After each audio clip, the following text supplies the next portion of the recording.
तुर्की के लोगों ने एर्दोगन से बहुत ही खतरनाक मांग कर डाली। तुर्की में मौजूद फिलिस्तीन के समर्थक ये मांग कर रहे हैं कि एर्दोगन अपनी तुर्क फौज गाजा में भेजें। गाजा के हालात से एर्दोगन पहले ही बहुत दुखी है और अगर इसी तरह राजनीतिक दबाव उन पर बढ़ता रहा तो गाजा वर्ल्ड वॉर का ट्रिगर पॉइंट कभी भी बन सकता है।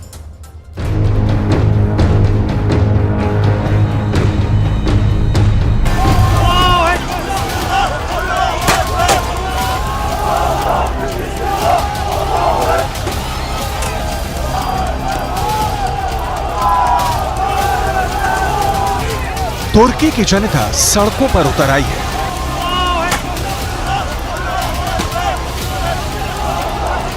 तुर्की के लोग इजरायल और अमेरिका के खिलाफ नारे लगा रहे हैं।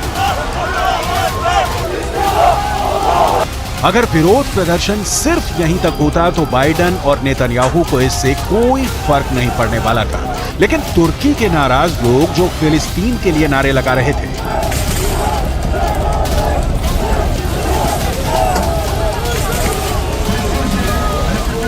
तुर्की के दक्षिण में मौजूद अदाना एयरबेस पर पहुंच गए, जो अमेरिका का सैन्य अड्डा है और दावा किया जाता है कि यहां पर 50 की संख्या में एटम बम रखे हुए हैं।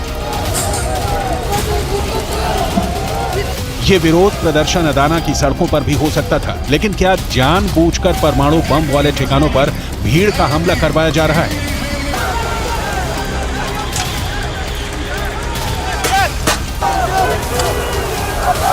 क्या रूस और ईरान मिलकर कोई बहुत बड़ी साजिश रच रहे हैं?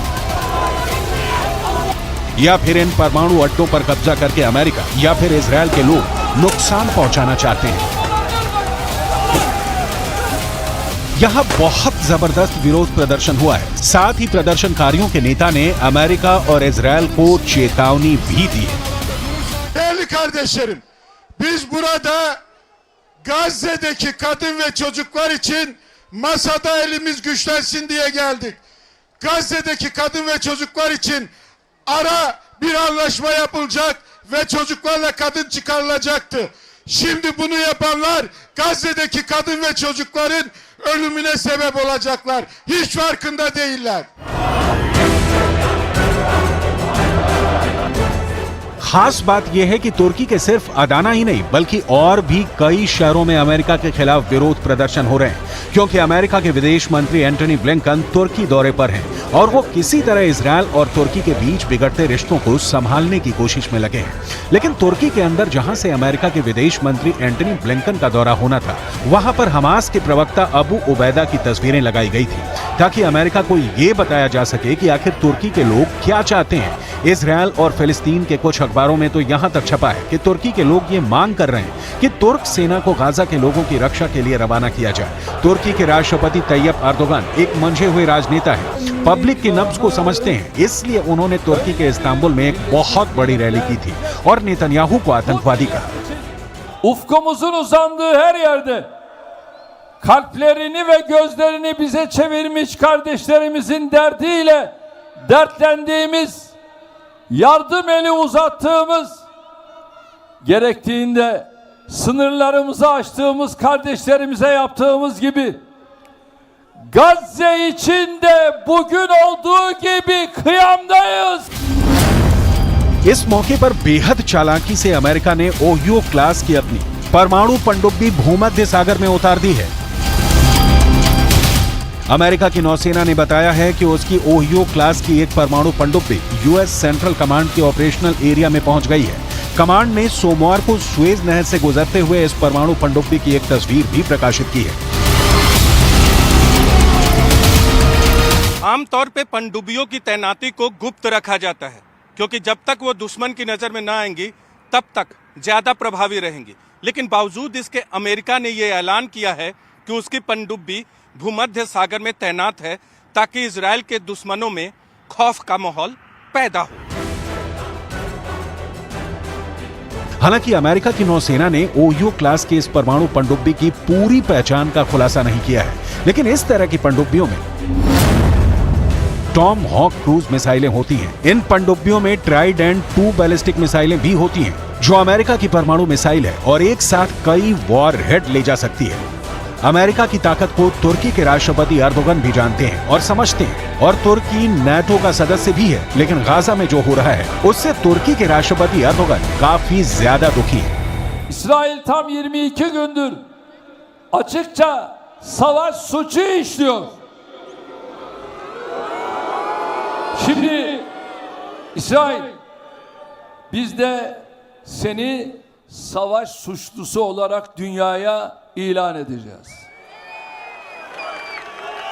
Ve şimdi bunun hazırlığı içindeyiz. Bunun çalışmasını yapıyoruz ve savaş suçlusu olarak İsrail'i dünyaya tanıtacağız. लेकिन इजरायल ने हमास को खत्म करने का फैसला कर लिया है और वो युद्ध विराम को तैयार नहीं है। अमेरिका भी इजरायल का साथ दे रहा है और दूसरी तरफ जॉर्डन, कतर, यूएई, सऊदी अरब, तुर्की, ईरान, ये सभी मुल्क जल्द से जल्द युद्ध विराम चाहते हैं। तुर्की के विदेश मंत्री के साथ एंटनी ब्लिंकन की मुलाकात हुई है, लेकिन मतभेदों को रोक पाना अब आसान नहीं रह गया है और उसकी वजह बिल्कुल साफ है। तुर्की के राष्ट्रपति एर्दोगन गाजा में इजरायल की कार्रवाई को नरसंहार की संज्ञा दे रहे हैं। Ülkenin kendini savunma hakkı varmış. Tamam da adalet nerede? Adalet nerede? Gazze'de savunma değil, açık ve alçak bir katliam yürütülmektedir. Gazze halkını bir silah gibi kullandıkları açlıkla, susuzlukla, yakıtsızlıkla, sağlık hizmetlerini çökerterek topluca yok etme peşindeler. दूसरी तरफ Antony Blinken ने Iraq का भी दौरा किया है।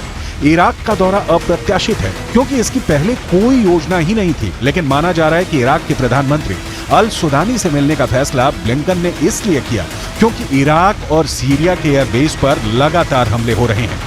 Iraq और Syria में मौजूद ईरान के फंड से चलने वाले संगठनों ने 17 अक्टूबर से अब तक अमेरिका के सैन्य ठिकानों पर करीब 35 हमले किए हैं।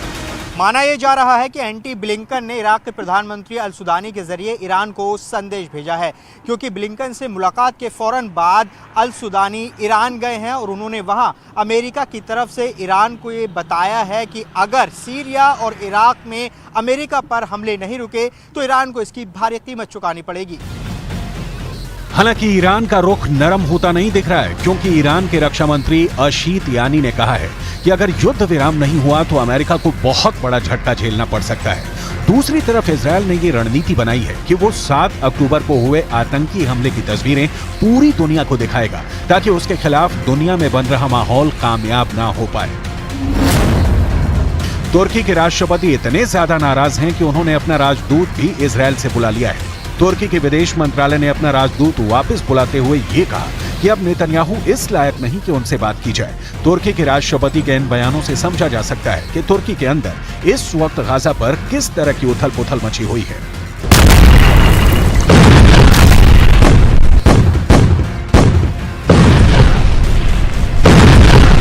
Ülkenin kendini savunma hakkı varmış.